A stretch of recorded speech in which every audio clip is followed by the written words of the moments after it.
அனைத்து உறவுகளுக்கும் நண்பர்களுக்கும் வணக்கம். இது வந்து ஏற்கனவே வந்துட்டு கோடம்பாக்கம் வெஸ்ட் மாம்பலம் சைடு இருக்குது. அங்கே நான் வந்து 2-3 டைம் நான் ட்ரீட்மெண்ட்டுக்கு வந்திருக்கிறேன். ரொம்ப சூப்பராக இருக்கும். என்னென்னா நேச்சுரல் கேர். நீங்கள் வந்து ஒரு ஒரு ஒரு குடும்பத்தில் ஒரு தாத்தா பாட்டி ஒரு வைத்தியம் சொல்கிறாங்க அப்படின்னா அந்த ஃபீல் அப்படியே இவங்களோட கிளினிக்கில் எனக்கு கிடச்சிது. காரணம் என்னென்னா ஹஸ்பண்ட் ஒய்ஃப் 2 பேரும் சேர்ந்து பண்ணுறாங்க. அதுவே ஒரு பெரிய ப்ளஸ்ஸாக நான் பார்த்தேன். விமனுக்கு வந்து அவங்க ஒய்ஃபும் மென்னுங்களுக்கு வந்துட்டு அவங்களோட ஹஸ்பண்டும் 2 பேரும் சேர்ந்து பண்ணுறாங்க. ரொம்ப நல்லா இருக்குது ட்ரீட்மெண்ட்டு. இவங்களோட எக்ஸ்பெஷலி என்ன பார்த்தீங்கன்னா அந்த தொப்பனம்னு ஒன்று பண்ணுவாங்க. இப்போல்லாம் நம்ம வந்துட்டு இந்த எண்ணெய் தேய்ச்சி குளிக்கிறதையே மறந்துட்டோங்கிறத விட நேரம் கிடைக்கிறதில்ல. இப்போ அதுக்கு வந்து ஆல்டர்னேட்டிவாக இவங்ககிட்ட வந்து நீங்கள் இந்த தொப்பனம்ங்கிறத வந்து ரெகுலராக 3 மந்த்ஸ்க்கு ஒன்ஸோ இல்லை மந்த்லி ஒன்ஸோ பண்ணிக்கிறதுக்கு தாராளமாக இவங்களை நம்பி நீங்கள் வரலாம். இப்போ அது இல்லாமல் அவங்களோட நல்ல ஒரு ட்ரீட்மெண்ட்டு, நல்ல ஒரு கேர் இருக்கிறதாலேயே இன்னொரு பிரான்ச் ஒன்று இப்போ இங்கே வந்துட்டு சாலிகிராமத்தில் ஓப்பன் பண்ணியிருக்காங்க. அந்த ஓப்பனிங்க்கு தான் இன்வைட் பண்ணியிருந்தாங்க. எல்லா கிளைண்ட்டையுமே அவங்க இன்வைட் பண்ணியிருந்தாங்க. அதுக்காக தான் நான் இங்கே வந்திருக்கிறேன். இப்போ நீங்கள் மற்ற ஹாஸ்பிட்டலுக்கு போகும்போது அன்னைக்கு ட்ரீட்மெண்ட் முடிஞ்சால் அதோட மறந்துடுவாங்க. இவங்க இடத்துல அப்படி கிடையாது. அதுதான் அந்த பாரம்பரியங்கிற ஒரு விஷயமே.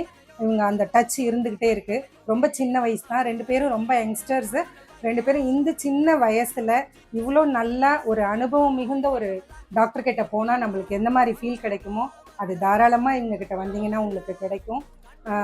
உங்களுக்கு தெரப்பி மட்டும் பண்ணுறதோடு இல்லாமல் ஃபுட்டை எப்படி எடுத்துக்கணும், நம்ம வாழ்க்கை முறையை எப்படியெல்லாம் மாற்றணும் அப்படிங்கிற மாதிரியெல்லாம் ரொம்ப ஃப்ரெண்ட்லியாகவும் ஒரு ஹோம்லியாகவும் நல்லா சொல்லுவாங்க. அதுவே நம்மளுக்கு பாதி வியாதிகள் வந்து குணமான மாதிரி இருக்கும். இப்போ இங்கே வந்தீங்கன்னா நான் நிறைய பேரை நான் ரெஃபர் பண்ணியிருக்கேன். என்னோடய சிஸ்டர், பிரதர், கசின், இந்த மாதிரிலாம் என்னோடய ஃப்ரெண்ட்ஸ் சர்க்கிள் இவங்களெல்லாம் நான் ரெஃபர் பண்ணியிருக்கேன். ஒருத்தவங்களை பற்றி இன்னொருத்தவங்கள்ட்ட ஒரு சொல்கிறாங்கன்னாலே அவங்க எந்த மாதிரி நல்ல குவாலிட்டியாக கொடுப்பாங்க ஒரு விஷயத்த அப்படிங்கிறது எல்லாருக்கும் புரியும். இப்போ இந்த காலகட்டத்தில் ஒரு ரெஃபரல் இல்லாமல் ஒரு விஷயம் நடக்குதா அப்படின்னா கொஸ்டின் மார்க் தான். அப்படிங்கும்போது இவங்களை ரெஃபர் பண்ணுறதுங்கிறதுல நான் ரொம்ப பெருமைப்படுறேன்.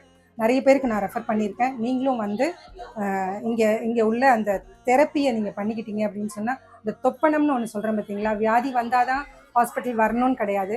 நம்மளோட ரிலாக்ஸேஷனுக்கு நிறைய இடங்கள் போகிறோம், டூர் போகிறோம், சாப்பிட போகிறோம். சில பேருக்கு சில விஷயங்களில் வந்து ரிலாக்ஸேஷன் கிடைக்கும். இப்போ ஃபுல்லாகவே லைஃப்பில் பார்த்தீங்கன்னா ஸ்ட்ரெஸ்ஸாக தான் போயிட்டுருக்கு. இப்போ நீங்கள் இங்கே வந்துட்டு 3 மந்த்ஸ்க்கு ஒன்ஸோ இல்லை மந்த்லி ஒன்ஸோ வந்து இந்த தொப்பனம்னு ஒரு விஷயத்தை நீங்கள் பண்ணிங்கனாலும் உங்களுக்கு நல்ல ஸ்ட்ரெஸ் ஃப்ரீ கிடைக்கும். ரொம்ப நல்லாயிருக்கும். அது ஒரு விஷயத்துலேயே நீங்கள் வந்து ரொம்ப திருப்தி அடைஞ்சிருவீங்க. அதுக்கப்புறம் உங்களுக்கு தேவையான ட்ரீட்மெண்ட்ஸ் ஏதாவது இருந்தால் கூட எல்லாமே நீங்கள் இங்கே வந்து பண்ணிக்கலாம். நன்றி.